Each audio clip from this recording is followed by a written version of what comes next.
출애굽기 말씀 보겠습니다. 11장 1절에서 10절 말씀. 구약 성경 출애굽기 11장 1절에서 10절 말씀입니다.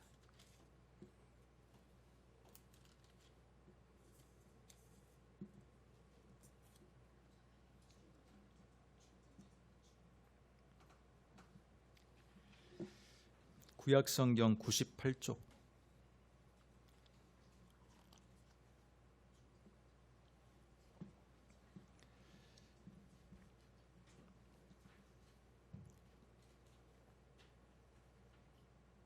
어, 98쪽이에요.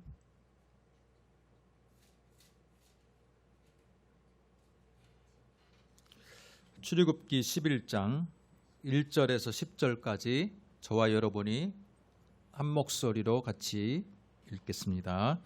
여호와께서 모세에게 이르시기를 내가 이제 한 가지 재앙을 바로와 애굽에 내린 후에야 그가 너희를 여기서 내보내리라.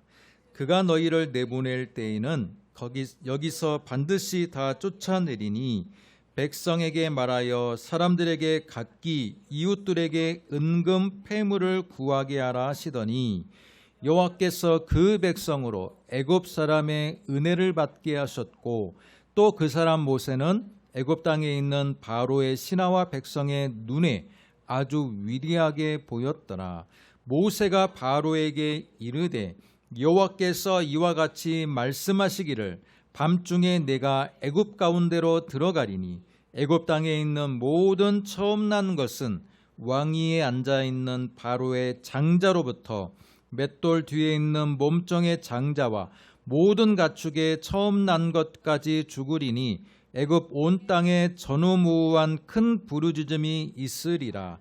그러나 이스라엘 자손에게는 사람에게나 짐승에게나 개 한 마리도 그 혀를 움직이지 아니하리니 여호와께서 애굽 사람과 이스라엘 사이를 구별하는 줄을 너희가 알리라 하셨나니 왕의 이 모든 신하가 내게 내려와 내게 절하며 이르기를 너와 너를 따르는 온 백성은 나가라 한 후에야 내가 나가리라 하고 심히 노하여 바로에게서 나오니라.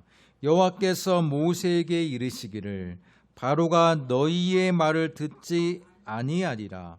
그러므로 내가 애굽 땅에서 나의 기적을 더하리라 하셨고 모세와 아론이 이 모든 기적을 바로 앞에서 행하였으나 여호와께서 바로의 마음을 완악하게 하셨으므로 그가 이스라엘 자손을 그 나라에서 보내지 아니하였더라.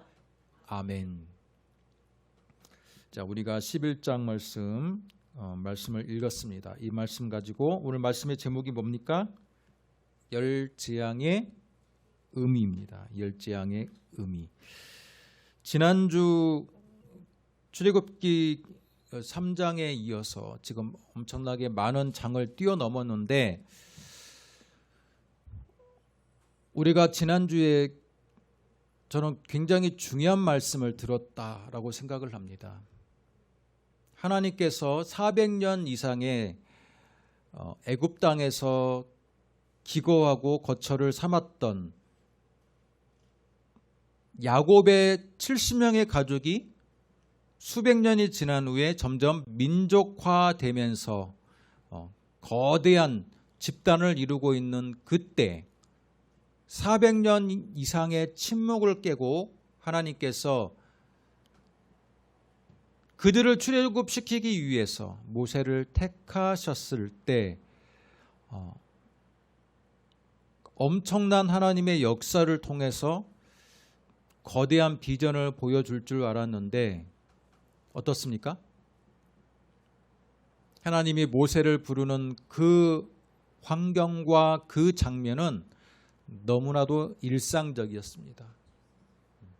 광야에서 흔하게 볼 수 있는 떨기나무 뿐만 아니라 광야의 그 열기로 인해서 떨기나무가 이미 수분이 많이 없는 그 떨기나무가 자연적인 발화를 되는 것은 지극히 정상적인 사건이었습니다. 여러분, 우리나라에서도 산불의 주요 원인이 뭔지 아십니까? 등산객들이 벌인 담배꽁초나 그것이 가장 1위이기도 하지만 생각외로 자연발화도 있어요. 우리 봄 때 계속 건조한 날씨가 이어지면요, 산에서 나무들이 계속 흔들리다 보면 이 마찰열이 생긴대요. 그래서 마찰열로 인해서 자연발화가 우리나라도 생겨요. 그런데 하물며 매우 건조하고 또한 고온의 환경인 이 광야에서 떨기나무가 자연발화를 하는 것은 너무 일상적인 일이에요. 하나님께서 모세를 만났을 때 떨기나무를 불꽃 가운데 만났다라고 하면 우리 주일학교 때 막 엄청난 불꽃을 우리는 생각하면서 이게 그런 사파를 기억하잖아요. 그러나 하나님이 모세를 만난 그 장면과 환경을 보면 너무나도 일상적인 모습이에요. 너무나도 작은 기적으로 나타나셨어요. 작은 이적. 불꽃이 탔는데 그냥 타야 되는, 완전히 없어져야 되는데 없어지지 않은 채로 불꽃이 그냥 있는 거예요. 아주 작은 이적이죠.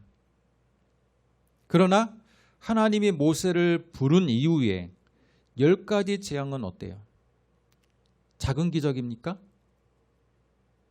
10가지 재앙.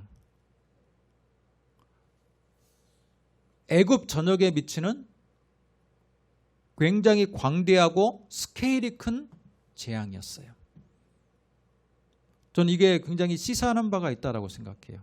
하나님이 모세를 만나줬을 때는 너무나도 일상적인 모습 가운데 어떤 특별한 장소도 아니고 그냥 자기가 흔하게 양을 치는 그 광야의 어떤 한 지역에 작은 이적으로 만난 하나님.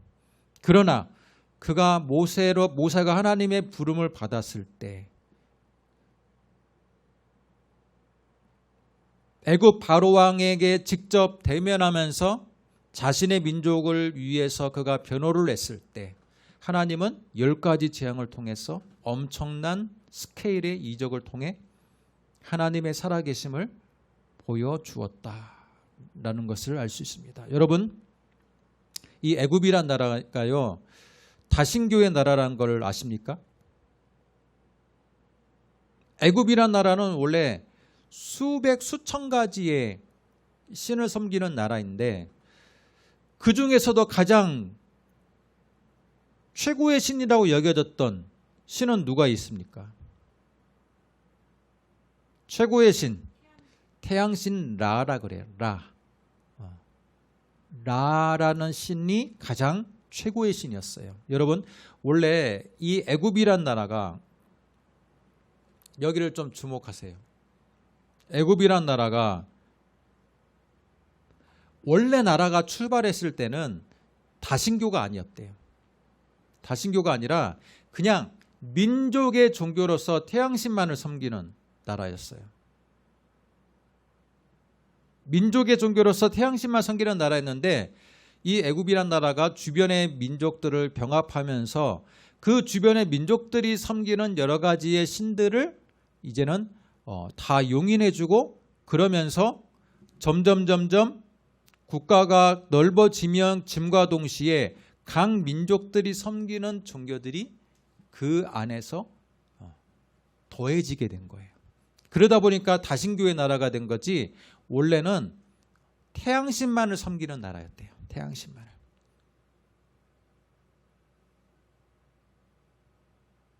태양신만을 섬기는 나라가 됐는데 어느 날 다른 민족들을 포섭하면서 나일강에 강의 신들이 생기고 개구리의 신도 생기고 또 우박의 신도 생기고 여러 가지의 신들이 우리가 볼 때는 일상적이지 않은 자연의 현상들이 하나의 신격화되는 겁니다.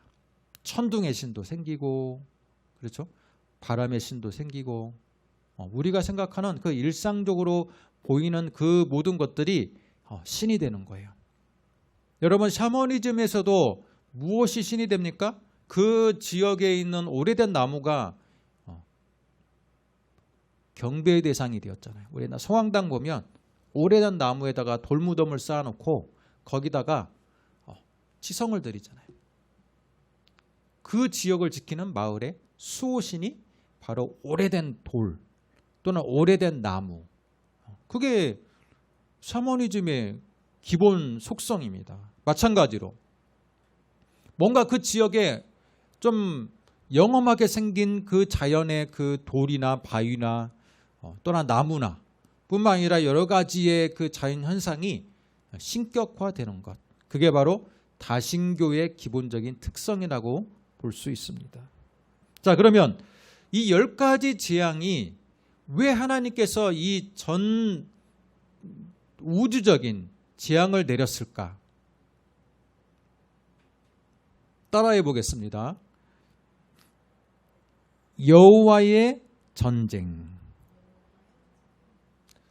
지금 10가지의 재앙은요, 태양신의 아들이라 일컬어지는 바로 왕과 모세와의 싸움이 아니에요. 우리는 바로 왕과 모세의 싸움으로 쉽게 그렇게 보여지기 쉽지만 모세는 그냥 하나님의 대리자일 뿐인 거예요. 하나님의 대리자로서 그는 나를 보낸 여호와 하나님께서 지금 이러한 계획을 갖고 계신다. 우리 민족을 너희 나라로부터 해방시켜서 탈출하기를 원하신다. 너는 그 계획에 대해서 복종하라. 이렇게 계획을 알려주는 겁니다. 통보하는 거예요. 그러면 바로 왕의 첫 번째 반응은 어떻습니까? 네가 뭔데? 네가 너를 보낸 여호와 하나님이 나는 누군지를 모르겠다. 지금까지 나는 여호와 하나님이라는 이름을 본 적도 없고 들은 적도 없고 오히려 우리나라에는 여호와 하나님보다 더 위대한 신들이 많다. 이렇게 자랑했겠죠. 그 자랑하는 것 중에 하나가 지금 10가지 재앙에 나오는 것들이에요. 자, 첫 번째 재앙이 뭡니까? 첫 번째 재앙. 애굽 나일강의 강물이 핏빛으로 변하는 재앙이에요. 여러분, 첫 번째 재앙은 여러분이 기억해야 돼요. 그죠? 10가지 재앙을 다 못 외우더라도 첫 번째 재앙만큼은 여러분이 기억할 필요가 있어요. 애굽의 나일강의 강물이 핏빛으로 변하게 되니까 어떻게 될까요? 그곳에 살고 있는 많은 물고기들이 죽고, 여러분 그냥 핏빛이 아니라 그저 피와 같은 냄새가 나니까 거기에 있는 많은 동식물들이 다 지금 함께 고통을 당하고 죽임을 당하는 거죠. 그런데 실제로 나일강의 신이 있대요. 이 하피라는 나일강의 신이 있는데 바로 첫 번째 재앙은 나일강의 신과 여호와의 전쟁의 싸움이에요. 전쟁의 한 부분인 거예요. 지금 구약에 이루어지는 많은 전쟁들이 여호와께서 직접 싸우는 전쟁이기 때문에 우리는 뭐라고 이야기하냐면 여호와의 전쟁이다라고 말을 하는 겁니다. 여호와의 전쟁. 10가지 재앙도 마찬가지입니다. 모세가 무슨 능력이 있겠습니까? 모세의 능력으로는 나일강을 핏빛으로 변하게 할 만한 능력이 없고, 또한 그 나머지 9가지의 재앙조차도 단 한 가지도 일으킬 수 있는 능력이 없어요. 그러나 모세를 대리자로 삼아서 직접 여호와께서 바로 왕과 대결을 하는 싸움이다라는 것을 알 수 있습니다. 저는 이 장면을 보면서 뭐가 연상이 되냐면, 여러분 북이스라엘의 아합 왕 때 바알과 아세라 선지자 850명과 850대 1의 싸움을 했던 선지자 누가 기억납니까? 엘리야. 그죠? 이 엘리야라는 선지자가 바알과 아세라 선지자 850대 1로서 갈멜산에서 누가 참신인지 알아보자 해가지고 하늘에서 불을 내리는 신이 참신이다 이렇게 직접 결투를 했어요. 직접 하늘을 움직이는 신, 하늘의 모든 자연현상을 움직이는 신이 참신이다라고 이렇게 내기를 건 거죠. 마찬가지로 지금 여호와 하나님께서는 너희들이 지금 애굽이 얼마나 신이 많은 나라예요. 그러나 누가 참신인지를 보자라고 하는 겁니다. 첫 번째로 강물이 핏빛으로 변했어요. 그러자 주변에 있는 왕과 왕 옆에 있는 주술사들이 뭐라고 하냐면, 이거 우리도 할 수 있습니다. 우리도 할 수 있어요. 여러분 사탄의 특징이 뭡니까? 하나님의 능력을 위장하는 거고 따라하는 거죠. 여러분 이단에게도 능력이 나타나요. 그렇기 때문에 많은 사람들이 이단에게 빠지는 이유가 뭡니까? 귀신에게 붙잡힌 바 된 이단에게도 뭔가의 이적이 신비한 게 뭔가 보이거든요. 환상이 보이고. 그렇기 때문에 많은 사람들이 이단에게 혹하는 겁니다. 마찬가지로 첫 번째 재앙이 있었을 때 옆에서 바로왕을 지키던 주술사들이 이거 우리도 할 수 있습니다. 우리도 흉내낼 수 있습니다. 그렇게 이야기하는 거예요. 그러자 여호와 하나님은 당연히 그럴 줄 알고 두 번째 재앙. 무슨 재앙입니까? 나일강을 생각하고 나일강에 뭐가 살아요? 개구리가 살아요. 개구리가 이제는 온 나라에 들끓는 재앙이 벌어진 거예요. 여러분 개구리가 말하면 어떻게 돼요? 생태계가 파손이 되겠죠. 생태계가 파손이 되고 농사가 제대로 안 되겠죠. 세 번째 재앙, 땅에 티끌이 그냥 엄청난 티끌이 이가 되는. 여러분 이가 얼마나 사람들에게 치명적입니까? 가축에게도 얼마나 치명적입니까? 이 한 마리만 있어도 밤에 막 긁느라고 제대로 못 자는데 티끌을 이로 변하게 만들었어요. 그런데 재밌는 것은 이 모든 것들이 다 애굽에서 섬기는 신이라는 거예요. 애굽에서 섬기는 신을 지금 여호와 하나님께서 너희들이 중요하게 생각하는 각 신전에서 모시고 있는 이 신상들과 여호와 하나님이 직접 전쟁을 하고 있는 것이다 라는 겁니다. 개구리의 신이 있었대요.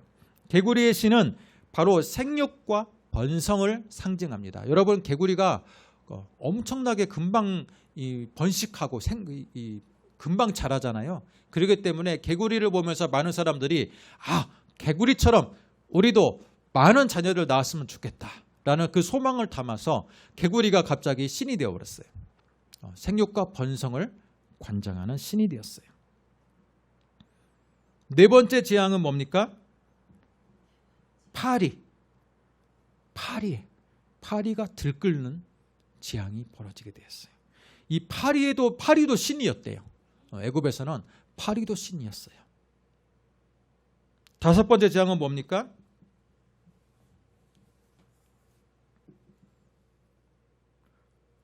가축들의 죽음.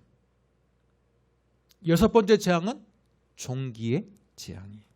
종기라는 것은 뭡니까? 악성 종기가 이제 사람과 가축들에게 생기면 그것으로 인해서 나중에는 종기로 인해서 엄청난 고통을 받고 심지어 죽음에 이르기까지, 고열과 죽음에 이르기까지 직접적으로 이제 사람들의 생명을 위협하는 재앙이 벌어지게 되었어요. 여러분 첫 번째에서 세 번째, 네 번째까지는 주변에 바로왕의 주변에 있는 이 주술사들이 우리도 할 수 있습니다. 우리도 따라할 수 있습니다. 자 그렇게 이야기하는데요. 점점 재앙의 강도가 깊어지니까 주술사들이 침묵하기 시작합니다.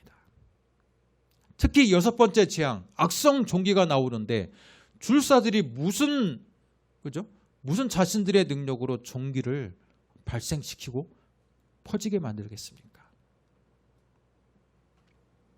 그러면서 점점 바로왕의 자세가 처음에는 고압적이고 위협적인 자세였으나 나중에 어떻게 됩니까?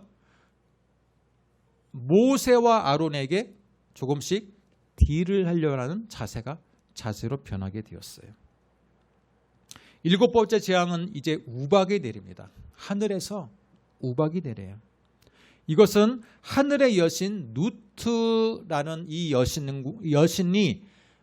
여신보다 여호와 하나님께서 직접 하늘을 관장하는 우주적인 능력을 갖고 있는 하나님이다라는 것을 보여주는 장면이라고 볼 수 있습니다.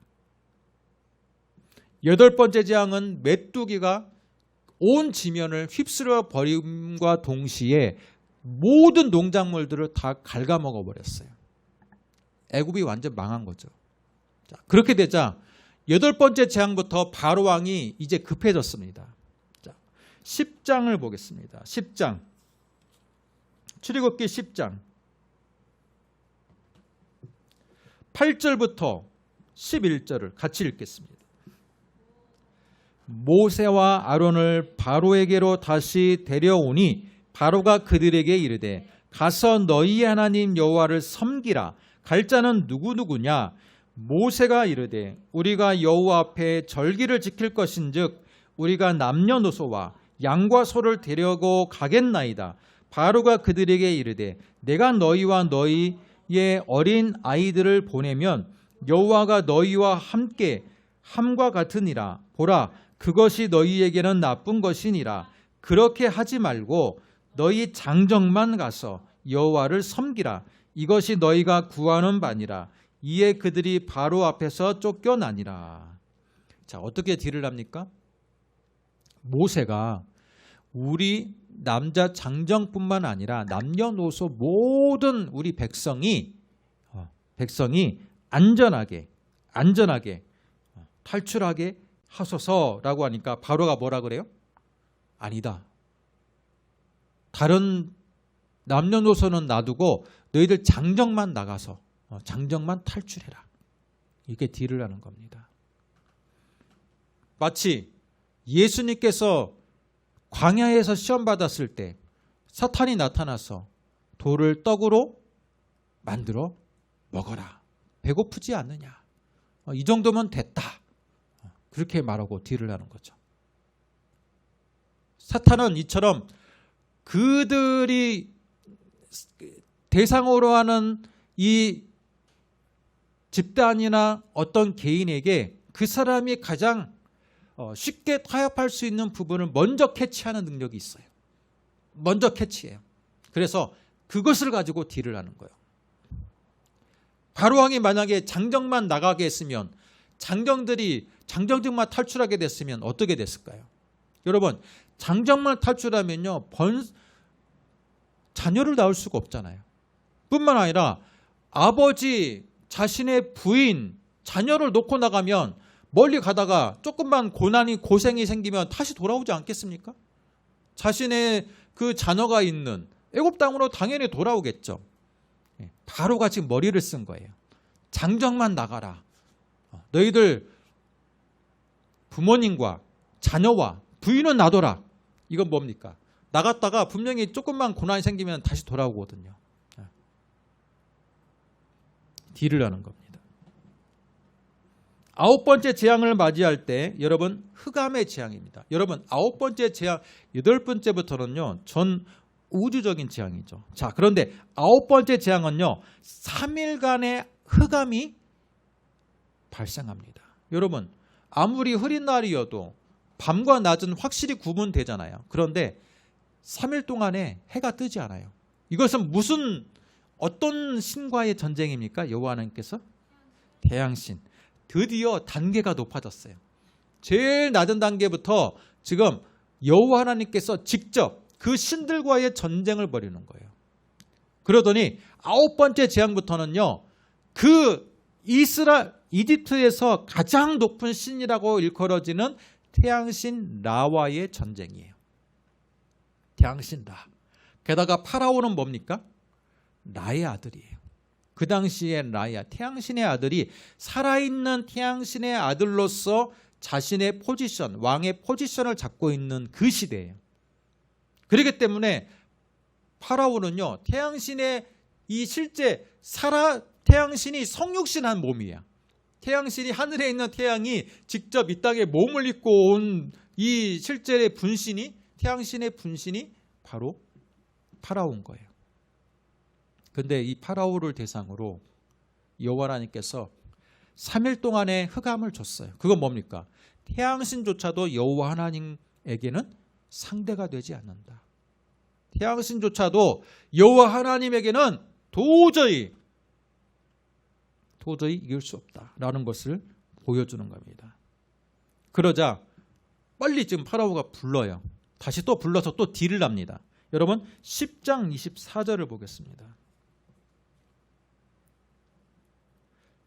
23절부터 24절 같이 읽습니다. 그 동안은 사람들이 서로 볼 수 없으며 자기 처소에서 일어나는 자가 없으되 온 이스라엘 자손들이 거주하는 곳에는 빛이 있었더라. 바로가 모세를 불러서 이르되 너희는 가서 여호와를 섬기되 너희의 양과 소는 머물러 두고 너희 어른 것들은 너희와 함께 갈지니라. 이건 뭡니까? 또 딜을 하는데 이제 너희들 자녀 데려가. 이제 너희들 다 나가도 좋아. 그런데 뭐는 남겨놔라? 너희의 양과 소는 남겨놔라. 여러분, 애굽을 탈출해서 쭉 가나안 땅을 갈 때 광야를 지나가야 되는데 여러분 양과 소를 가지고 가지 않은 것, 재산을 가지고 가지 말라는 거예요. 한마디로 재산을 가져가지 말고 너희 그냥 민족만 나가라. 최종적인 딜이다. 이렇게 이야기하는 거예요. 그런데 모세가 뭐라고 말합니까? 25절 모세가 이르되 왕이라도 우리 하나님 여호와께 드릴 제사와 번제물 우리에게 주어야 하겠고 우리의 가축도 우리와 함께 가고 한 마리도 남길 수 없으니 라고 돼 있어요. 우리 가축 다 가져가겠다. 또 제사 드릴 가축도 줘라. 지금 그 말이에요. 오히려 그냥 엄청난 배짱. 바로 왕이 지금 최종적인 딜을 줬는데도 아니다. 우리는 여호와 하나님의 이 전쟁은 나의 전쟁이 아니기 때문에 내가 딜할 수 있는 입장이 아니고 여호와 하나님이 하라는 대로 나는 할 거다. 여러분 80세 모세가 이런 자세가 되기까지 몇 년이 걸렸어요? 80세니까 거의 80년이 걸렸죠. 또는 광야 생활 40년 동안 그가 죽은 자처럼 지내게 된 것도 자신의 능력에 대한 쪽 일말의 희망이라도 갖지 않고 나는 여호와 앞에서 티끌과 같은 존재다라는 그 학습의 기간이 광야 40년, 그의 인생 80년이 걸렸어요. 만약에 조금이나마 자기 주장이 있었다면 계속 바로 왕을 만나면서 어떤 착각에 빠집니까? 내가 마치 이 재앙을 컨트롤할 수 있는 사람인 것처럼 착각에 빠지기 쉬워요. 그래요, 안 그래요? 사람은 그런 존재거든요. 첫 번째는 나일강을 핏빛으로 변하게 했을 때 내가 한 게 아니야. 개구리를 할 때도 내가 한 게 아니야. 파리를 해도 또는 일을 해도 내가 한 게 아니야. 그러나 점점 바로를 내가 만나면서 주변의 사람들이 나를 바라보는 눈빛이 달라져. 저 사람 직접 바로왕과 1대1로 딜을 하는 사람이다. 신분이 마치 높아지는 것 같이 높아집니다. 그러면 자기도 모르게 뭐가 됩니까? 내가 직접 이 재앙을 컨트롤할 수 있는 것처럼 느껴지는 게 사람의 기본적인 속성이에요. 게다가 바로가 그걸 알아. 그래서 자꾸 딜을 하는 거야. 야, 네가 믿는 하나님, 여호와 하나님인지 이제 알겠는데 너도 권한이 있잖아. 그러니까 나와 같이 빨리 협상을 하자. 빨리 협상 테이블에 네가 올라와서 네가 빨리 도장을 찍자. 이렇게 유혹하는 겁니다. 저는 모세의 위대함은 바로 그곳에 있다고 봐요. 아니다. 이 전쟁은 내가 협상 테이블에 올라갈 수 있는 위치가 아니다. 이 전쟁은 바로 내 뒤에 계시는 그분이 직접 하는 전쟁이기 때문에 나는 그분의 요구만을 전달하는 그 역할이다. 많은 사람들이 쉽게 유혹에 빠질 수도 있고 바로가 만약에 뒷돈을 더 주겠다. 그죠? 너의 그 부귀영화를 보장해 주겠다. 그 여러 가지의 그 회유책이 있었음에도 불구하고 그는 80년 동안의 그 여호와 하나님의 연단으로부터 느낀 것은 나는 아무것도 아니다. 나는 이제 힘이 없다. 나는 하나님의 대리자일 뿐이다. 라는 그 확실한 자기 자신의 인식이 있었다라는 거예요. 그렇기 때문에 그는 어떤 바로왕의 유혹에도 넘어가지 않았다라고 볼 수 있습니다. 자, 그러면서 오늘 우리가 읽은 11장 1절부터 10절은 뭡니까? 드디어 여호와 하나님께서 마지막 계획을 세우는 거야. 이제 이 민족을 향해서, 이 목이 곧은 이 민족을 향해서 내가 마지막 재앙을 할 것인데, 이 재앙을 하면 이제는 바로 왕도 두 손 두 발 다 들 거다 라는 계획을 보여줘요. 그 계획이 뭡니까? 애굽에 있는 모든 땅에, 하나님의 택한 백성을 제외한 모든 땅에 있는 가축부터 모든 남녀노소를 불문하고 각 가정의 장자들 또는 양과 염소와 그 모든 짐승들의 첫 새끼들을 하루아침에 다 죽이는 그런 재앙이 10번째 재앙인 거예요. 자, 이것은 무엇을 타겟으로 하는 겁니까? 바로 애굽에 있는 모든 생명들을 대상으로. 바로 왕의 첫째 아들은 뭐예요? 태양신의 아들의 후계자예요.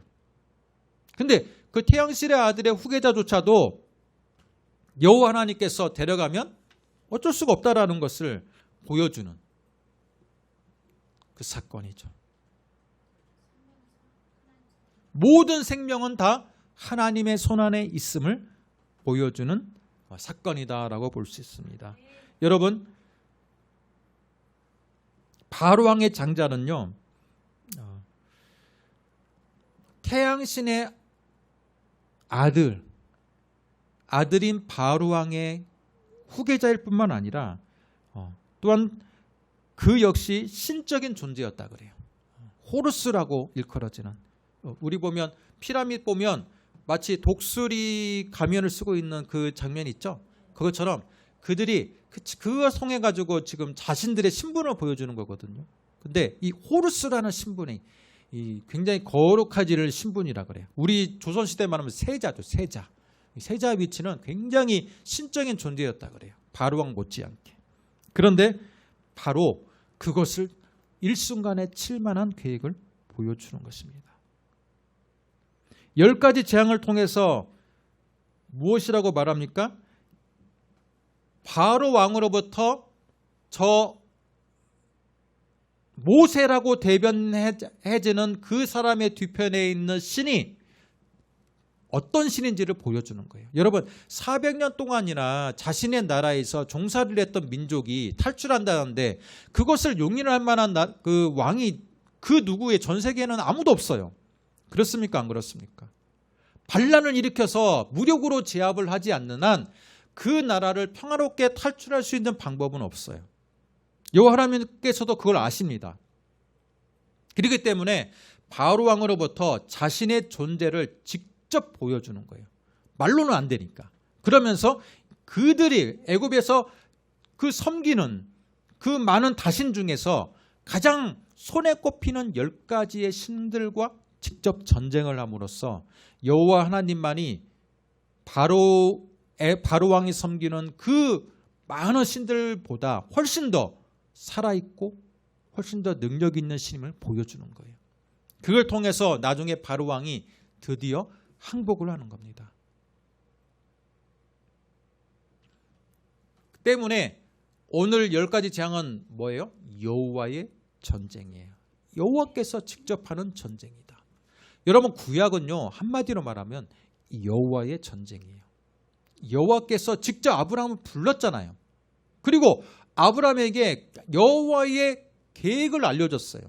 너를 통해서 민족이 발생하겠고 민족이 땅을, 가나안 땅이란 약속의 땅을 내가 주겠고 그 약속의 땅에서 너희들이 내 말을 잘 들으면 내가 직접 너희들의 주인이 되어서 그 땅을 지킬 것이고, 만약에 전쟁이 있다면 내가 직접 이민족들과 전쟁을 해서 그 약속의 땅을 너희들 민족이 자자손손 살 수 있도록 내가 보전하겠다.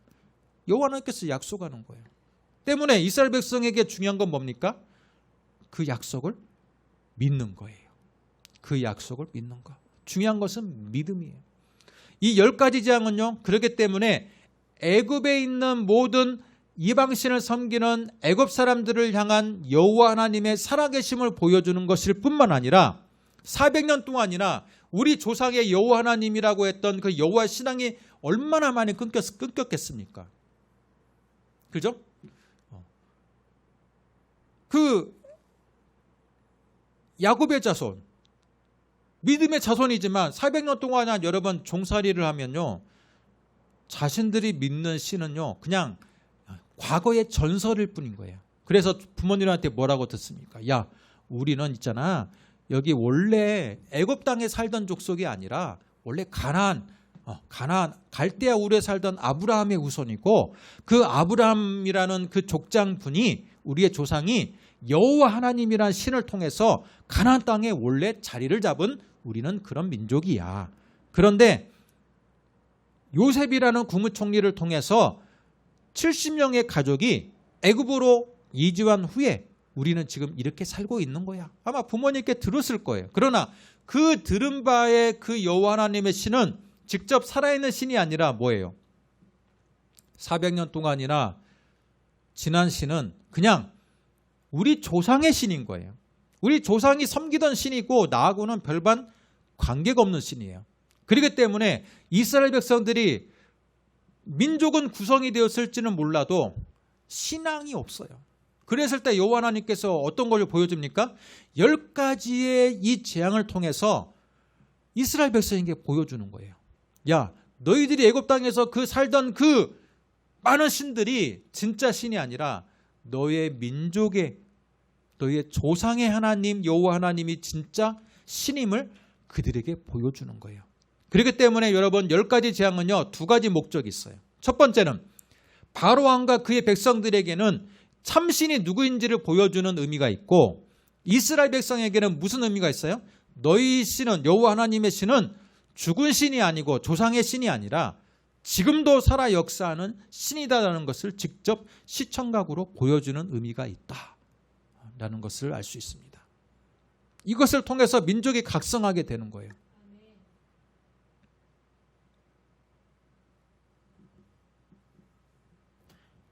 지금 우리 시대에도 바로 교회가 교회답게 바로 서기 위해서는 지금도 우리 하나님은 살아 역사하시는 하나님이다라는 것을 우리가 직접 보고 그것을 목격하고 또 그것이 이 세상 가운데 드러날 때 저는 진정으로 하나님의 살아계심이 만방 가운데 밝히 드러날 줄로 믿습니다. 그렇게 하기에는 어떻게 됩니까? 우리가 하나님에 대해서 성경에서 기록되어 있는 신, 우리 부모님이 나에게 전수해 준 하나님 그 포지션에서 더 올라가야 돼요. 그렇지 않습니까? 여기 지금 우리 자녀들이 있는데 우리 자녀들에게 지금 하나님은 뭐예요? 우리 어머니와 아버지가 얘기하던 하나님이고 성경이 얘기하던 하나님이고, 그렇죠?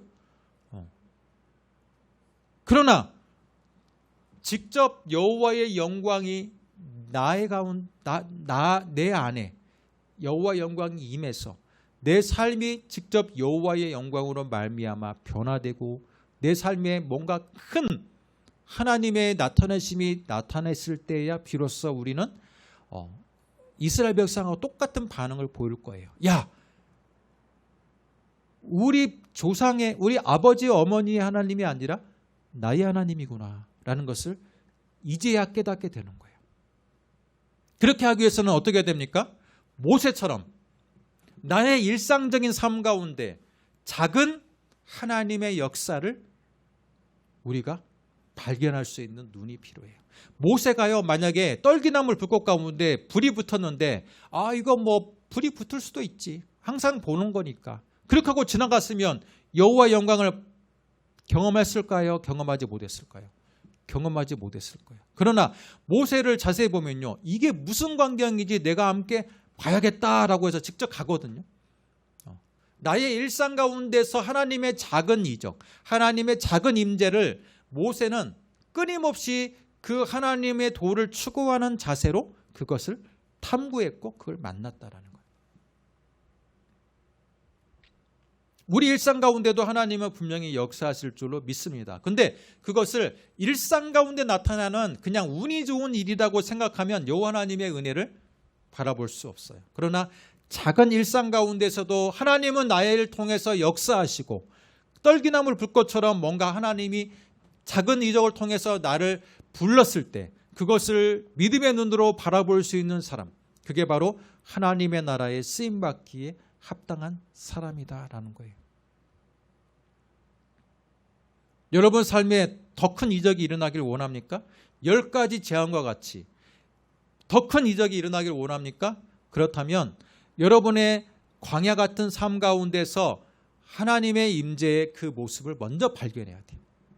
그렇지 않고 뭔가 큰 이적부터 발견하기 원하고, 그렇죠?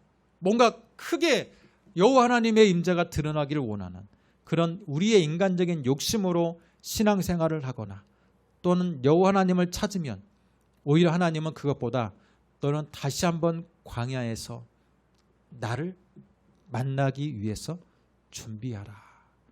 모세가 하나님을 만나기 위해서 광야 몇 년을 지냈습니까? 40년.